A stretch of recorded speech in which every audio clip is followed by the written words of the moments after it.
ये तेज़ है भाई, हल्की हल्की नहीं है, बहुत तेज़ है। मैं यहाँ खड़ा हूँ तो इतनी तेज़ हो रही है। हाँ ये भाई को देख के लग रहा है। पानी देखो, लगा देखो, एक जंप लगा के जाओ वापस आओ, पे देखो पता चलेगा। हाँ थी बता रहा हूँ, एक जंप लगा के देखो पानी में।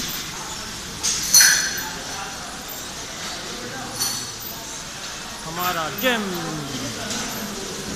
और ये ट्रेन। कैसे जाएंगे बाहर?